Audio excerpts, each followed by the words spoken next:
and welcome to another installment of the Justbernard Show. This is Dr. Bernard Alvarez with the Global Illumination Council, and I've got a very special show for everybody today. I'd like to introduce everybody, or maybe for those of you that are an audience of our show, you already know her name. She has been the BP community liaison with her community. She is a citizen of Louisiana. And, well, without further ado, let me welcome Mrs. Kindra Arnesen. Welcome, Kindra. How are you doing today? Thank you. I'm doing good. How are you? I'm good. I'm running around probably like you are. I imagine so. I can't imagine. So anyway, Kindra, I had spoken to you shortly yesterday morning, and you told me a little bit about what's going on. But before we move into where we are today, where we're at right now with other fishermen and whatnot, for those of us in our audience that may not remember you or just aren't familiar with you as your name, I'm sure they know your face. Why don't you tell us a little bit about what you've been doing with BP since the beginning of this whole oil disaster, for lack of a better term? Sure. I guess, I actually started with BP about 4 weeks into this situation in the Gulf. And they invited me in. BP didn't, the Coast Guard did. And they called me up one day after a town hall meeting where I was very boisterous, to say the least. And the captain of the Coast Guard came up and introduced himself to me after the meeting and asked for my number. And then he called me in about 5 days later and asked if I wanted to go up in the air. And I said, sure, of course I do. Let me go see my barge, And then after I came out of the air, he called me and was all excited about how was the flight. And I told him it was good, but. And he said, there's always a but. I said, of course there is. In order to assess the situation, I'm going to have to see it in its entirety. And that's when they invited me in to see, to go into their base of operations meetings here in Venice. And since then, I've been in a lot of meetings Yes. in the air several times, boats, basically all over the place. And it gave me an inside look of their day-to-day operations, what was going on. The little PR stunts that, the first day I went in and I was sitting in the back room with one of the lieutenant commanders from the Coast Guard. And this guy walks through the room and he says, ponies and balloons, and throws his hands up and walks out the door. And he was laughing. And I didn't think anything of it. I was like, we're in an operation, it must be an inside joke. It was all I could think. Well, apparently I found out it is an inside joke. And ponies and balloons means that there's a politician coming into the area and it's time to scramble and get everything deployed so that when they fly over for the photo op, and the stuff's there for them to photo op. Yeah. And I'm only laughing now because I've talked about it so much that it's become ridiculous. Yeah.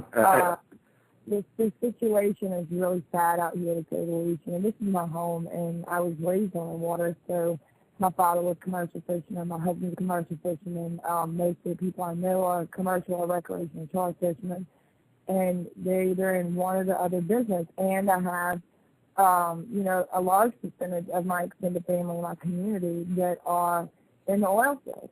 So it's like our whole community has been ripped apart between the oil spill not being cleaned up and everything being sunk and ruining everything, and the claims process not working, the vessel of opportunity program not working. Then the oil moratorium came in, and even though our guys were working on, on some of the land-based jobs where it was oil refinery supply companies or, support companies is the word I'm looking for. But they and the guys on the rigs that are in existence, and the oil moratorium was for new drilling, they still laid off major people. And I really don't understand that quite yet. I'm still digging into that to get a little more understanding of why oil companies who have all these people running their businesses for them, as soon as something happens that was for future drilling. That was not for existing oil platforms. So I really don't understand it. I just want to say something real quick. Of course. People have looked at men who work in the oil field, these, as they call them, left hands. Right. Or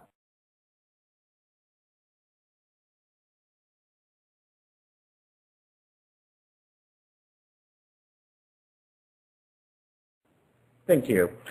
So, Kindra, you were talking about how the people were looking at the fishermen and the gentlemen that work on the oil rigs. You want to go ahead and continue elaborating on that?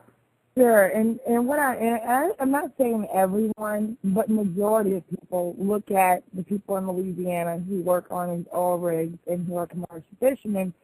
They look down their nose at them. And I don't think that anyone stopped for a minute to realize that these men are oil field workers and are commercial fishermen. Our oil field workers have provided 30% of the United States energy source for decades. Also, our commercial fishermen, even just the last year, was 40% of the seafood consumed in our nation.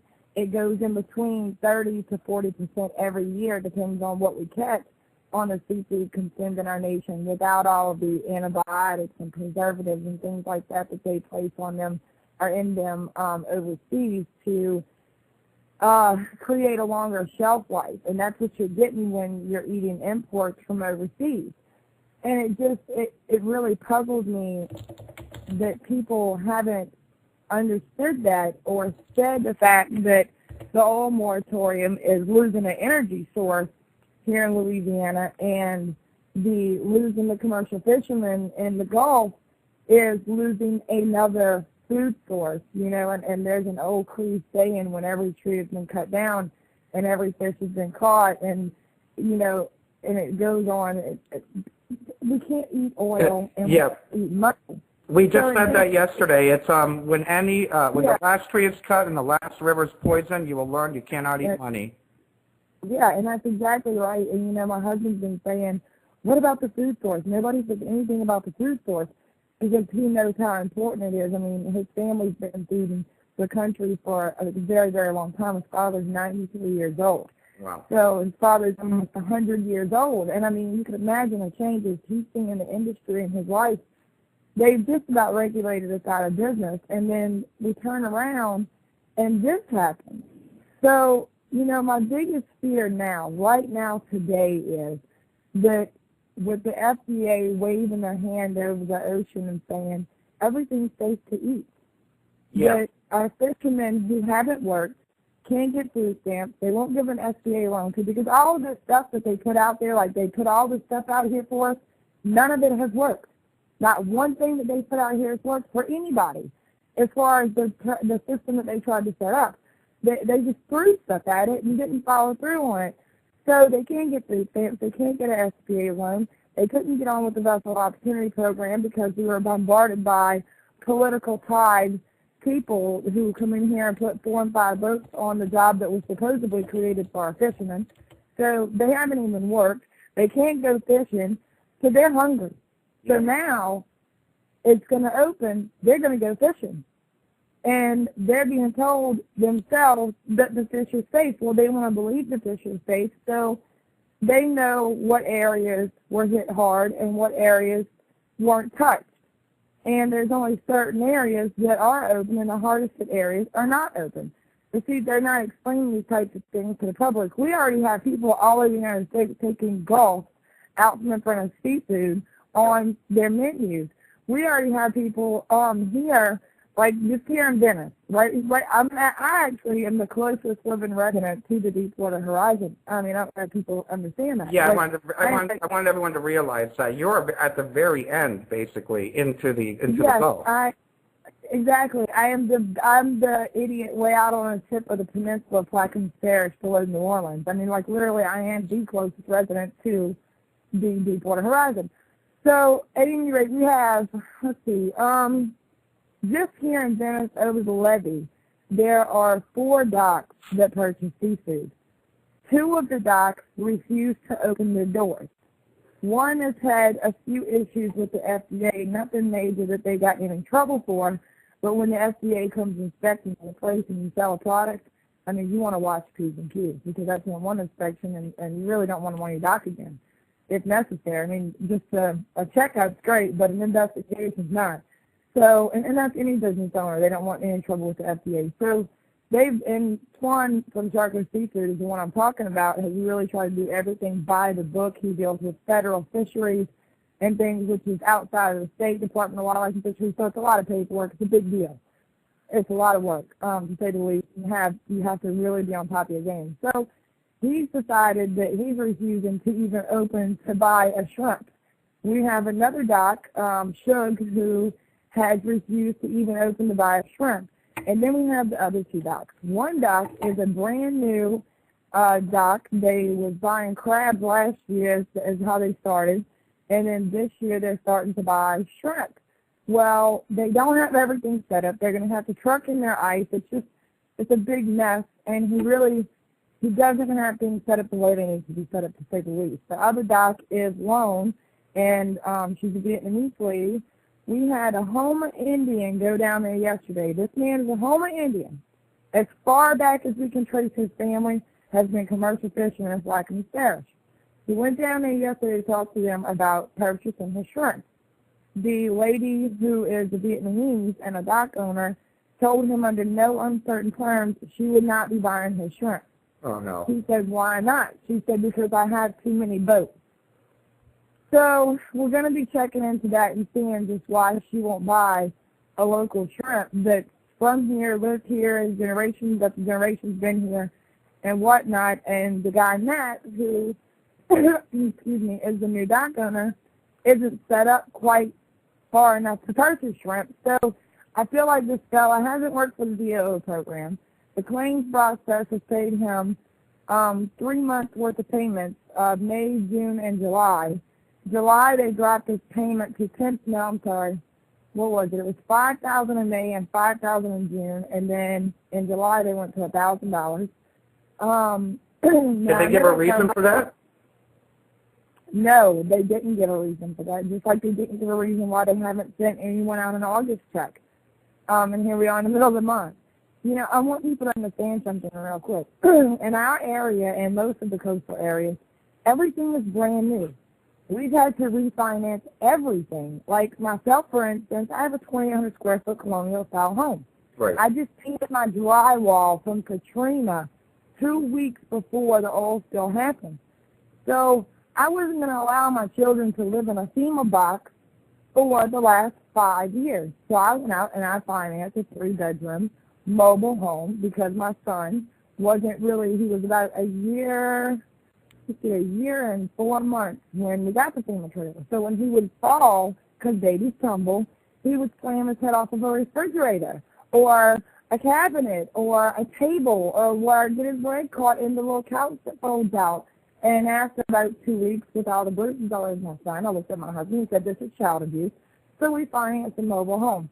And most people had to finance these expensive mobile homes at a high interest rate with extremely high insurance because that's all we could get down there at the time. And we needed to provide a place to live our families. So everything, my point is everything's brand new. A lot of people lost their boats, the motors, so we're financed to the hill. Yep. My bills, I am $250,000 in debt.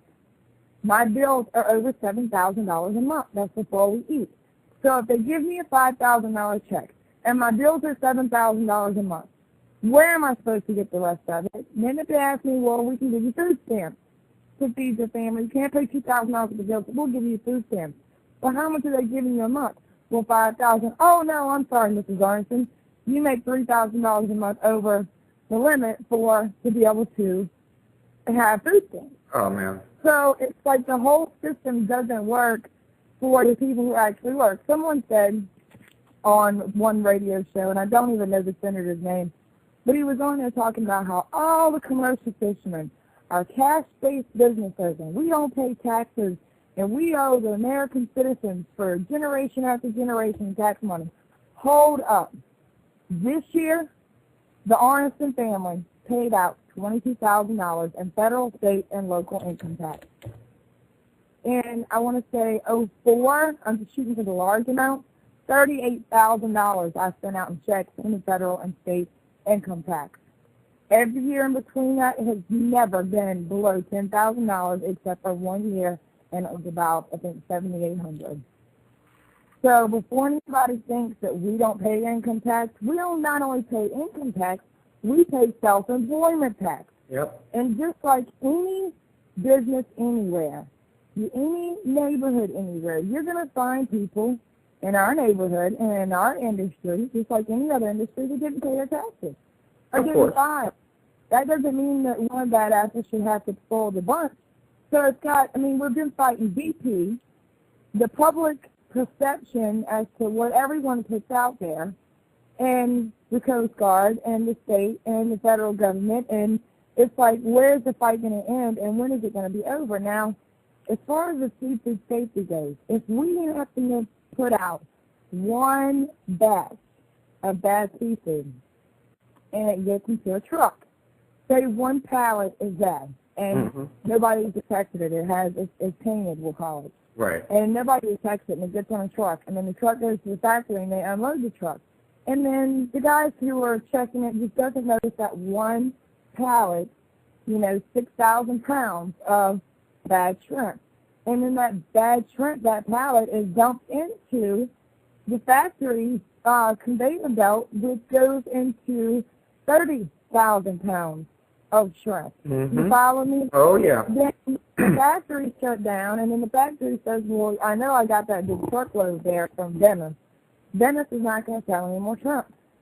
And the factory might not sell any more shrimp, and then once it hits CNN, then it's over. Guess what? Nobody's going to be buying shrimp or fish or oysters or crabs or anything else for that matter from Louisiana. So what I did yesterday was I explained to a person who I was meeting with, which was the parish president, Mr. Billy Mangessi himself, the meeting went really, really well. I have to say, I absolutely loved it. Good. And I don't usually talk good about politics, but at any rate, Billy has, in the amount of time that he's been in since Hurricane Katrina, done more for our parish than the 4 parish presidents before him combined. If there's a hurricane, there's a levee broke, he's the first one on the line to throw the sandbag in the hole. He's out there in the trenches. He doesn't stay in his office. He's one of the people. He is, and he does everything that he can possibly humanly do in order to better protect our parish, in order to better our parish, in order to have federal dollars come down for our parish. This man's in Washington nonstop, or else he's out there on the levee throwing sandbags and everything in between. So I really want to make that point clear. He's been non-existent for us to get a hold of since the old spill started, because he's wrapped up. The dude is so busy that, literally, he was like, okay, guys, I know you want to meet with me, and I have to meet with you, and you're meeting up. Talk to my girl and tell her I don't care. Either put you in my professional or my personal schedule. Put you in somewhere, and you get an hour and a half. Because he knew the things he had to bring to the table were extremely important and needed attention. So we sat down with him yesterday, and I explained to him, we have a meeting on the 21st, which is this Saturday. And on that panel at that meeting, there's going to be Parish President Billy Mangessi, and of course they're sending the BP representatives who can't answer any questions, and I'm just saying that because none of them ever can answer any questions. Of course. They're going to send an FDA representative, and we've invited Senator Mary Landrieu and Thad Allen. You have to RSVP for this meeting. You can go on PlaquemosParish.gov for anybody who knows anybody that needs to go to this meeting, maybe. Absolutely. And down to Bureau 311 and come on down to the meeting. But at any rate, we're going to attend this meeting, and I explained to Mr. Mangessi because I wanted him to be real clear about what my proposal is. If the FDA has waved the magic wand and said, ta-da, it's all safe. If you have a cattle farm, and the FDA has to come out and brand your cattle for them to go to market. Yep. So if that's the case, then I think that it's only appropriate if the FDA is the one saying it's safe for them to come down to our docks and put mobile units on our docks with not a sniff test, a machine. I know it exists. Yes. I know it does, Dr. Bernard. When I was a kid, over 20 years ago, after school, I went to my mom's workplace, Hudson Industries, where they made mayonnaise, condiments, different stuff. And back then, they had this machine that you could take the mayonnaise, put it on a slide, like a filtration slide, two of them together with mayonnaise in the middle. You stick it in there and it tests it for bacteria and different things. So there's no way they can tell me that we're not in 1800s here. This is 2010. Hello. Yeah, exactly. We have technology. The technology does not exist to test for chemical components in the crude oil and the chemical components in the dispersant. So that's what the proposal is, that they bring mobile units and put them by the docks, and that as the fishermen come in with their shrimp or whatever, that they take samples, and not just samples of the outer tissue, real samples, organs, and outer tissue, and they test them for the chemical components in both the dispersant and in the crude oil. And number one, above and beyond anything, the FDA has a job, and their job is to make sure that the American consumer is safe in what they consume. Yes. So it's not like I'm asking that much. I'm really only asking them to do what? Their job. You got it. So this is what I'm going to propose Saturday at this meeting, and I certainly hope they send somebody with a backbone that can actually answer some questions, because no one they send can, including the Secretary of the Navy, Ray Mattis, can answer any questions at our meeting. And I only say that because we just had a meeting with him 2 weeks ago, and that was a joke within itself. Every agency that was existed was in the room, and nobody answered any questions. and Typical. Every meeting that we have goes like that. They do not answer any of the questions. So it's just a mess. But, another thing we have going on, and I say we actually have a team now. I don't know if you're aware of that. Yes, I am. That's why I contacted you. I wanted you to share with us a little bit about your team. Yeah, I have a great team now, and that's Coastal Heritage Society of Louisiana. And if anybody's interested in looking at the website, it's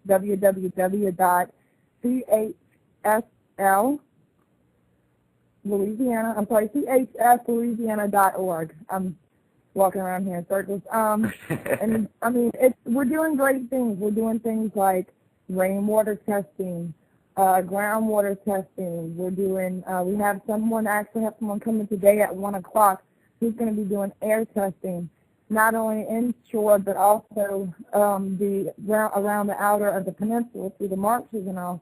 Is it Ricky Ott? No, it's not. Oh, okay. We actually have a scientific company coming down who has had several people donate money in order for them to go out in the different communities and do the air testing. So that's paid for. The water testing, however, is not paid for. What I want to do, this is a project that I proposed to a couple of different organizations. What I want to do is a 3-week study on the water surrounding the peninsula. And basically it will be 3 days a week. And I figure I can do 1.5 of the peninsula one day, and then, one part of the peninsula one day, the second third the second day, and the third the third day, and collect these water samples. And I'm figuring 30 samples per week, 90 samples total for the 3-week study. And what we're looking for is the oil really gone? Yeah. Or is it just spread through the water? We know it's not gone. I was going to say, that was going to be my next question to you. Is the oil really gone? Absolutely not. Yeah. Are you still seeing anything floating or anything coming ashore yet, or we just know that's dispersed and it's in the water? We're seeing some stuff floating here and there, like little maybe the size of a small saucer, or even the inside of the saucer is smaller, and then it just all depending if you like a little ripple through a tide line and stuff. But mainly what they did, I don't think people realize something else either.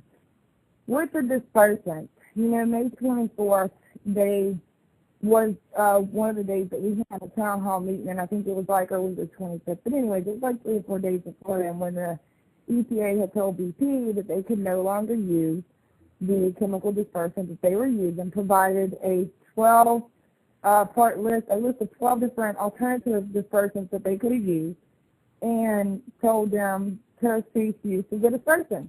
And then 72 hours later, the EPA come back and said, we're using the dispersant anyway. So EPA countered with, well, you have to minimize your use. Now, if you look at the block of time that this pipe gushed into the Gulf, you'll see that right around that time would have been 1/3 of the time that the pipe gushed, 70,000 gallons. Now, they told them to minimize it. For the remainder of the time, as BP admitted 1.8 million gallons, so for the remaining 2/3 of time, you have 1,730,000 gallons, which comes down to 865,000 gallons per remaining third of time. So that wouldn't be minimizing, that would be multiplying over 10 times the dispersant they use in the remaining 67% of time that they stated they used it. So if they use that much dispersant in the remaining 67% of time, how can they say it's gone already? Yep. I mean, really, how can they say it's gone already? Anyone with common sense would know. Anyone with common sense would speak up and call their representative and say something. Do something. I mean, we can't just allow the seafood to go onto the market. And I love my fishermen, and we need to work. Or BP needs to pay us. And, you know, I've heard the expression billionaires and everybody's thinking we're taking care of. Again, that's not happening financially here. And actually, I've been all over the coast, guys. It's not happening anywhere. That's just a big PR campaign, and it's to make us look bad, and it's a lie. But the thing is I would rather see them have to pay our fishermen, because everything that's been done has been to minimize BP's liability. I mean, if it walks like a duck and it quacks like a duck and water rolls down its back, it's a duck. Yep. So everything they've done has been to minimize BP's liability. And in the seafood industry, this soon is part of that minimizing their liability. Exactly. So it really doesn't fall, do we want the commercial fishermen to get more money out of BP? It falls, do we want to pay BP's liability? What's the trade-off? The consumer's health? Now, they've been talking about the trade-off being with the dispersants that they don't want to hit the shorelines, which is hitting the shorelines regardless because it's coming. It's coming from underneath. So they just didn't want it on the top because it was coming in for the cameras to be able to see it. That's all that was about. Yep. So, I mean, it's coming. So that wasn't a trade-off. So now the trade-off with us opening the fishing industry, yeah. And I mean, I don't know for a fact that it's tainted. I know that I won't put it on the plate in front of my 8-year-old. So I surely don't want to put it in an icebox and bring it to the dock for it to go to somebody else's 8-year-old. You understand what I'm saying? Of course. I wouldn't be able to look myself in the mirror in the morning.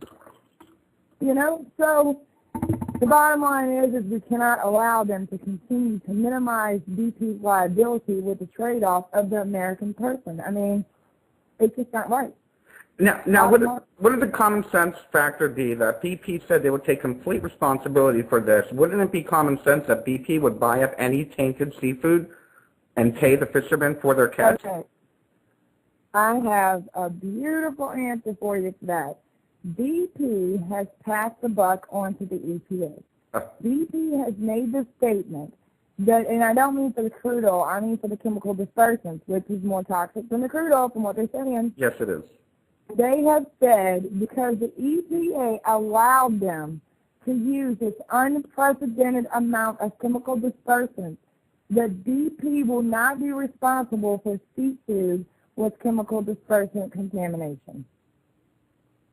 So basically they've created a loophole in their responsibility. They did create a loophole in their responsibility, and our federal government allowed it to happen, and that's how they play the game. They pass the responsibility from one to another to another. NOAA, for instance, has made the statement that they didn't want the fishery to be open, and the FDA pushed for the fishery to be open, and therefore the responsibility doesn't lie with NOAA, it lies with the FDA. So everything is getting pushed off on the FDA or the EPA right now today at this point. So, you know, and just think about it. How hard would it be for a consumer? Now, we have a consumer right now from last year. There was an amberjack that was tainted with this bacteria that comes from coral reefs. We only have one coral reef in the northern Gulf.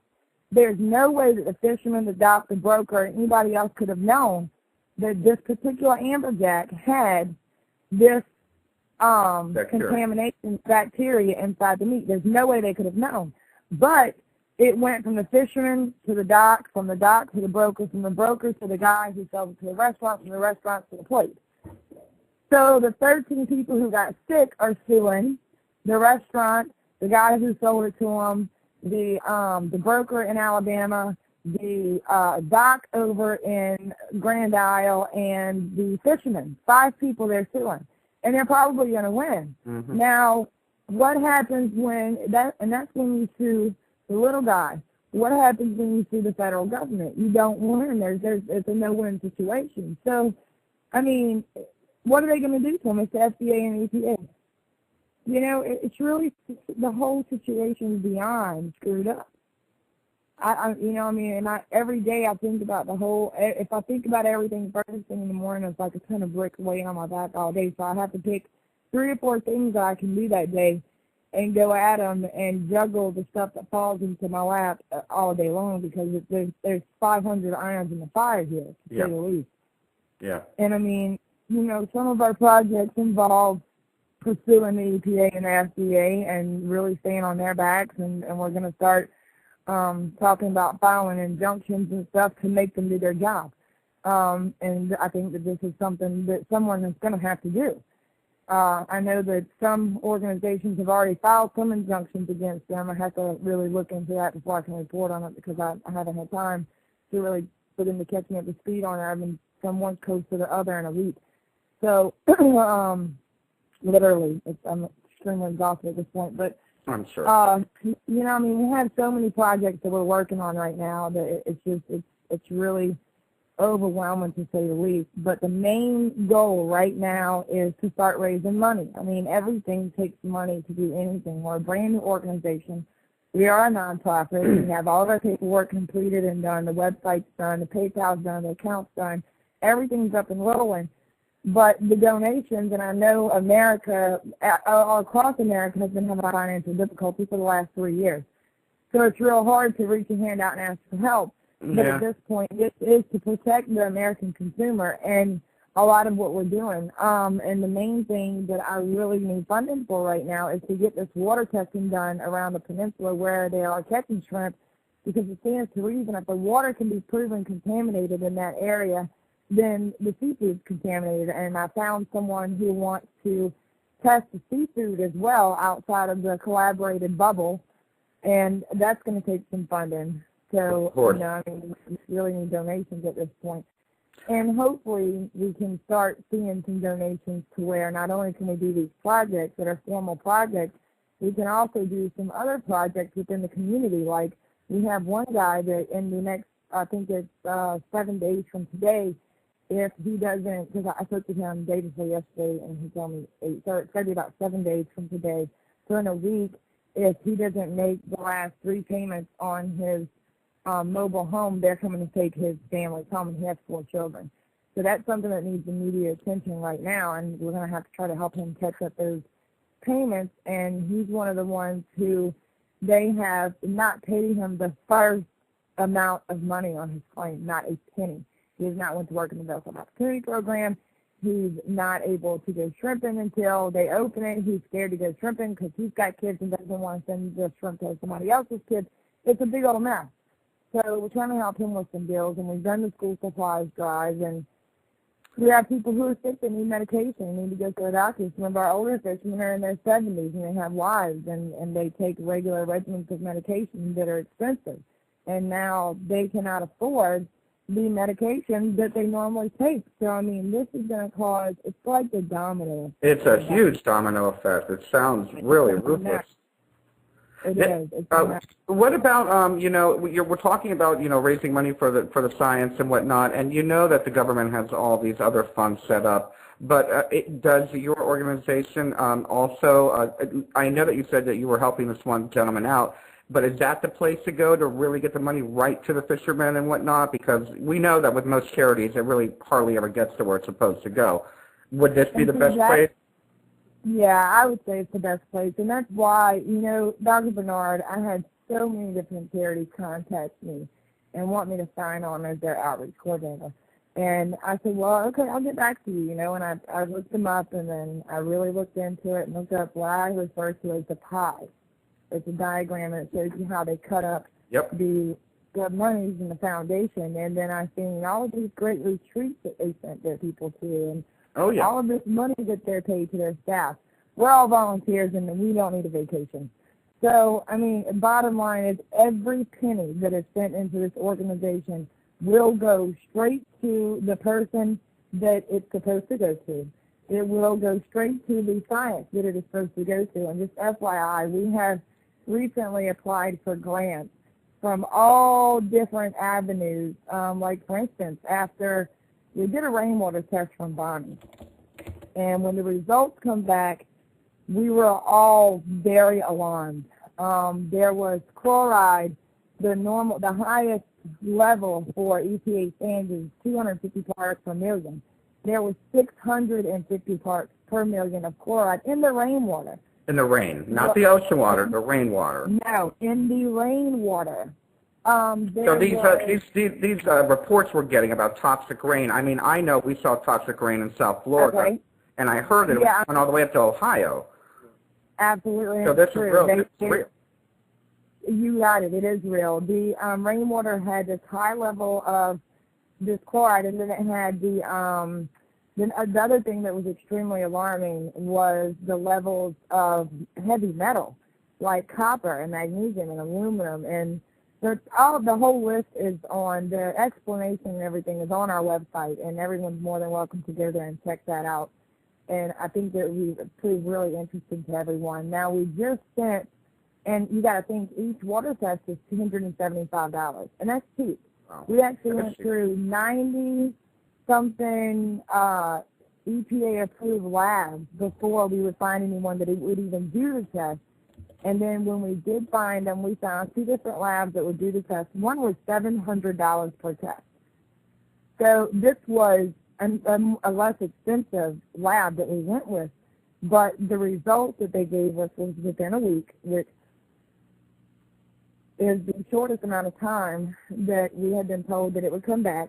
And the way that they gave us the results, the layout that they sent to us, I swear to you, a 5th grader could understand this stuff. So it was done very well to be able to bring back to the community. Because, for instance, I don't want people to have their kids out here running through the rain playing in the mud puddles. No. You know, not when there's all these heavy metals which are accumulative, it's hot, they're out there, they're running around playing in the water puddles. Who's to say it's not going to soak through their skin, which is the largest organ on your body. So that was the main reason that we wanted to do the rain test, to see exactly what was in it. It was alarming, all the stuff that was in the rain. So I was going to say, you got chloride, you got benzene, you got volatile organic compounds. I mean, there's satire about this. There was stuff that stuff wasn't found in there. It was all the heavy metals. Oh, okay. Now, we just sent off another rainwater test, and it was funny because the girl that was collecting it said when she went to close it, and she had to kind of lift the jar because she couldn't get the lid lined up correctly, and you have to be really careful with these samples and handle them to the T. So she lifted it up, and she said that's when she could smell that there was something in the rainwater. So she said she didn't think anything of it. You know, she figured, well, if there's something in there, maybe it's just my nose, you know, playing tricks on me. They'll find it at the lab. And she sent it off to the lab. Now, we haven't received our formal results back, but she spoke to the lab. And the lab said that we're going to be extremely surprised at the level of VOCs in this rainwater. So this next one, I think, will be the, oh, my God, you know, type response as far as we go when we really see the actual results from this next rainwater test. And that's the rainwater test. Asking the rainwater, what's in the water surrounding the peninsula. So I think the water testing is an extremely important program, project, to say the least. Absolutely, because, I mean, this is going to be, it's going to be basically spread all over the United States when it gets taken up by the northeastern stream.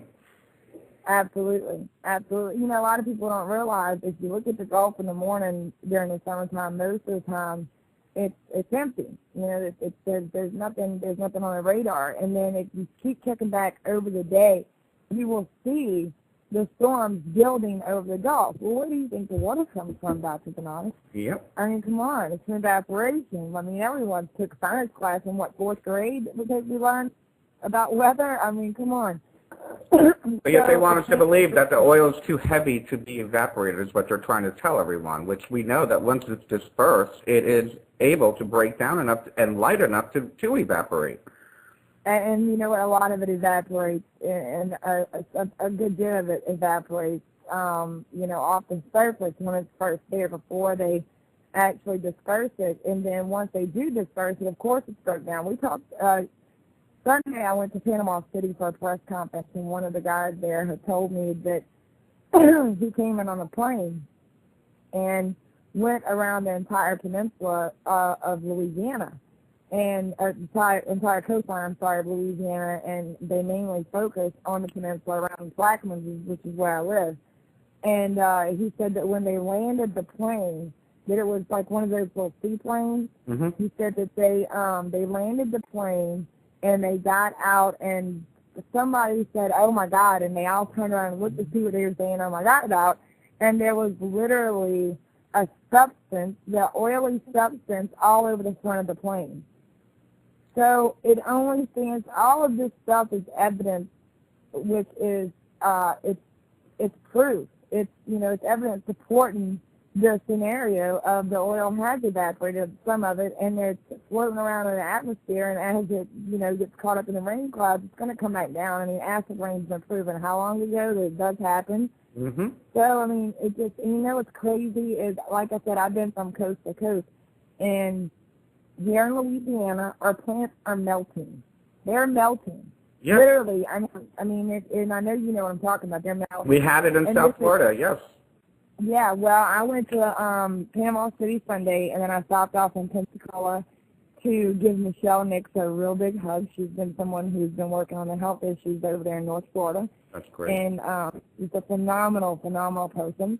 So I stopped off to meet with her, and we were walking through our yard, and she was showing me, Michelle does the compost gardens. I mean, she's really got a green thumb, and she was showing me that she was so upset that her plants, that she grows food for her family, and she was showing me how they melted, and then how, like this, one of the trees in the back, which was a young tree, had these little specks that looked like burn holes all over the leaves. So she said what she had started doing to save that one tree, because everything else melted quick.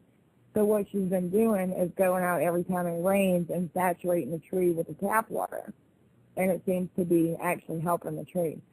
So I think that we're going to have to start rinsing our plants, maybe before we know we're going to have a heavy rain. Water your field, water your plants, water whatever you hold dear. It grows food. And, I think that greenhouses right now would be a real good investment. I think so. It's a food source. It's attacking everything. And, I think this is the bigger picture here that people need to start looking at and preparing for, and preparing their family for.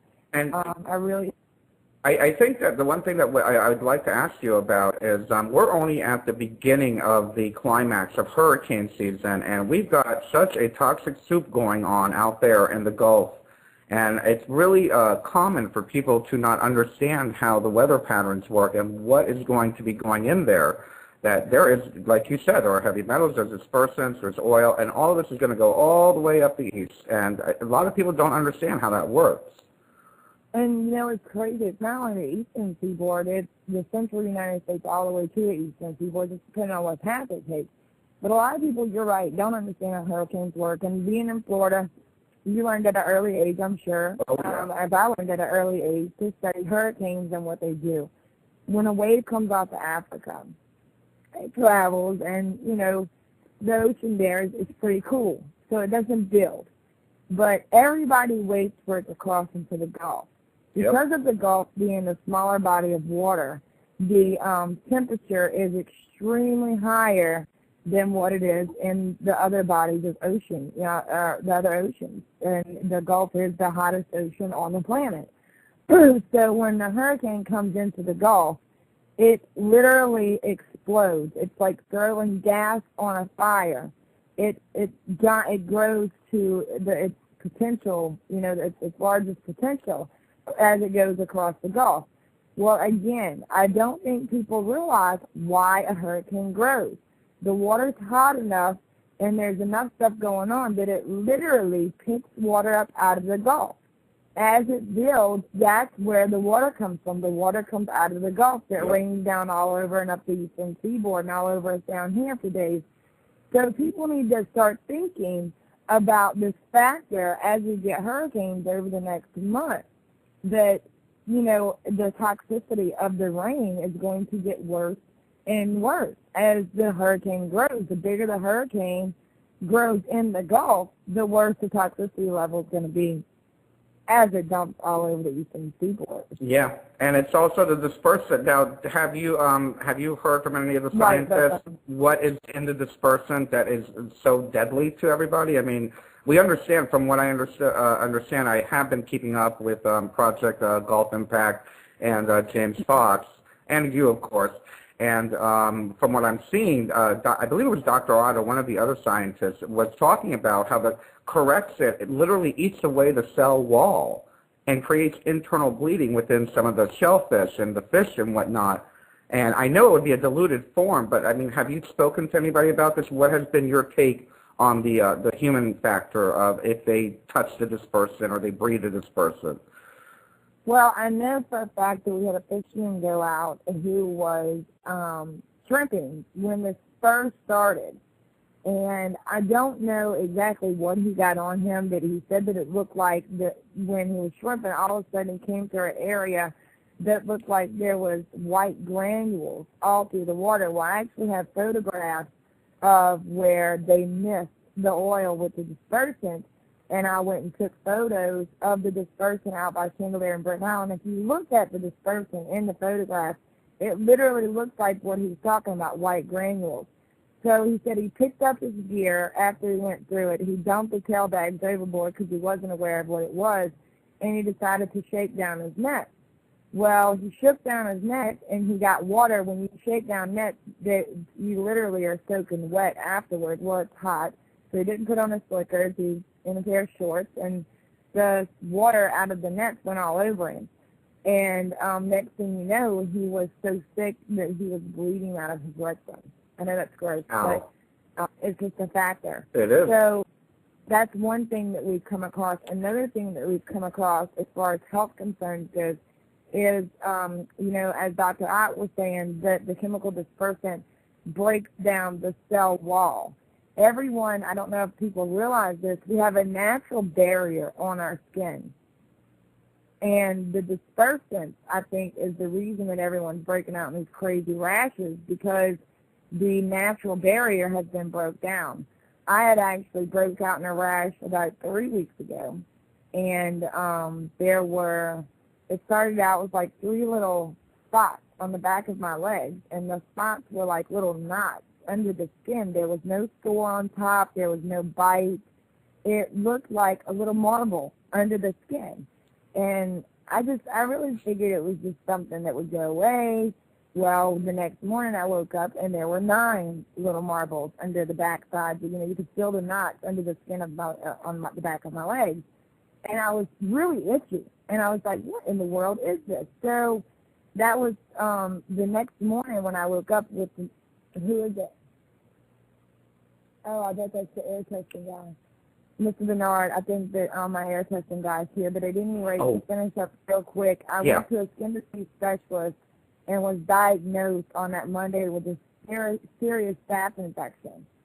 Another thing, we had a little girl, that was 9 spots that morning. Let me go back. Within 24 hours, there was 27 spots on the back of my leg. Oh, my goodness. I literally got so sick that I had to take about, 7 or 8 days off straight to heal from the staph infection. I wasn't just sick on my skin. I was literally sick as a dog everywhere. I mean, I was so weak that I couldn't do anything.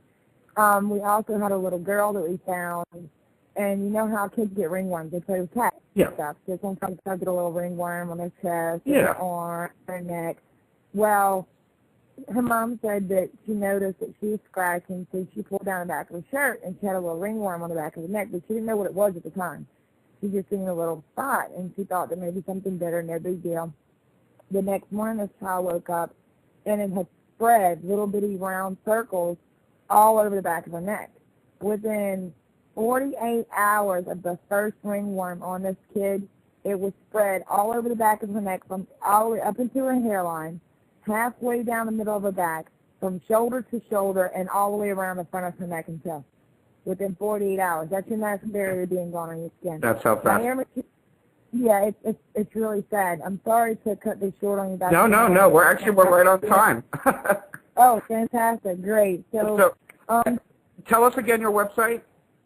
Their website is www.chslouisiana.org. That's Coastal Heritage, Coastal Heritage Society of Louisiana. .webs.com? No, .org. Oh, you are now .org. Okay, because I have found it, and I found chsl.webs.com. So it is. That was when they first started the web page. They were still learning a little bit. So, okay. Yeah, so .org. chslouisiana.org. That is correct. Okay. All right. Well, listen, Kindra, I want to thank you very, very much for joining us on today's broadcast, and just keep up the good fight. I know you're going up against City Hall, or even the White House for that matter, but keep up the good fight, and thank you for doing what you're doing for all of us, and I want to thank you for joining us today. Have a great afternoon. Thanks for having me. My pleasure. Too. Thank you. All right. Bye-bye. And that was Kindra Arnesen. Apparently we have learned a little bit more of the situation, and it seems that, this is someone who is right there in the middle of the entire, the mess, the disaster. And I like the fact that it's very important that she did touch upon all of the different aspects that are going on, everything from the lives of the fishermen, from the toxicity of what might be the toxicity of the shrimp, of the water. Unfortunately, we didn't have time to touch upon the Obama visit, because I know she was right there when Obama was in Panama City, and but she was there, and it just blows the mind that this is such for lack of a better term, an apocalyptic event, at least for the people of the Gulf region. I know that after listening and studying the situation myself, I found it was safer for me to leave South Florida because of the fact that we were getting kids getting rashes. We were having people having respiratory problems. I did see that toxic rain with my own eyes in Fort Lauderdale. So I know from my own experience that the water in South Florida, the ocean water, is not safe. I remember when this whole thing started, I said we're going to do a beach tour and go to the beach as much as we can, and thank goodness I had time with my friends to go to the beach. But it got to the point where a friend of mine, her son's shirt was covered in black spots. Another friend of mine ended up getting rashes, and we just knew it was time to stay out of the water. So no matter what the media is telling you, no matter what the corporate powers that be are trying to say, this is not over. This is not over. This is far from over, and I hope that today's broadcast will bring this back to the forefront of our attention to everybody listening, because just because Obama says it's over, just because CNN says it's over, it ain't over, guys. This is only the beginning. Now is the aftermath. Now that they've capped the well and they've stopped it all from flowing, we're going to start seeing the ecological, economical, and sociological significant factors that are affecting and going to affect probably the world. I believe it was Kindra who said, why do you think 40 countries wanted to come in here? Because they know that this is a big problem and we need to get something done. So at this point, I would like to highly recommend everyone. I know everyone says it, but it really does matter. Write your representative, by all means. Write the White House, by all means. Repost this podcast. I'm going to go ahead. I'm going to post it on Facebook. I'm going to post it on GSC. I'm going to send it out to everybody and let them hear exactly what's going on today in Plaquemines Parish. Let them know what's going on in Louisiana. Let them know what's going on with BP, because everyone wants to, the news took it off their top 3 stories, so you're not going to hear it over and over like you have. We can't let this go away. We can't let this, go into the background. It's not done. Lives are going to be lost. Homes are going to be lost. Families are being torn apart. I saw that Kindra had said yesterday she hasn't seen her kids in a week because she had to evacuate her children. She didn't want them near her. So she's out there with her husband out in the middle of Plaquemines Parish, out there on that little peninsula that she's at. Meanwhile, her kids are up in New Orleans or somewhere. I forgot where she said she had sent them. But, that's only one aspect. Think of what is going to happen, in generations to come. What's going to happen to the weather patterns? And no one is being held responsible. So it is up to us to really go out there, spread the word. I think the most important thing that we do at GIC is spread the word. And hopefully by spreading the word, we will get you and hopefully invigorate you and inspire you to take some action. So today's action, by all means, let's respread this podcast in about 5 minutes. It should be up and ready to be a podcast to be sent out. And by all means, please contact your local representatives, your federal representatives, and let's make sure that those held accountable will be held accountable. And the most important thing, like Kindra had said, was do not believe the hype that the food is safe. Do not believe the hype that the rain is safe. Do not believe the hype, period, because it isn't. It's not safe. I can tell you that right now. I don't know what's going on down there, but yesterday I got some really crazy things from my friends in South Florida, and I have a feeling it's a lot to do with the air quality down there, and it's affecting people. I know it's affecting people, and I'm very grateful to be where I am today to be able to bring you this broadcast with Kindra Arnesen. Reverend Trevor, you've been so quiet this whole time. I just want to thank you for joining me and just being a great listener and being a part of this. Do you want to say anything? We got about 1 minute left. It appears to me that this is a lot bigger than even what I thought. Yeah. And to be honest, I don't keep up with the Canadian news up here much, but what I've seen is there is nothing being covered about the oil spill up here whatsoever. Every little bit of news is coming from stuff like this. So yeah, you're getting the Canadian Broadcasting Company, CBC, right? CBC, CTV. Yeah, and it's global, whatever is up here. So by all means, anyone in Canada, spread this. Let's get the word out, and let's get the world into action. Politics is a joke. We must act. So please start acting. Walk the talk. Walk the talk. I love you guys. This is Dr. Bernard Alvarez. This was a very special broadcast with Kindra Arnesen, and I look forward to seeing your comments. Please join us at thegic.org. That's www.thegic.org. And don't forget Kindra Arnesen's site, chslouisiana.org as well. We'll see you next Monday with Chris Everett. And don't forget about Empowered this Sunday. Thank you, and have a great week.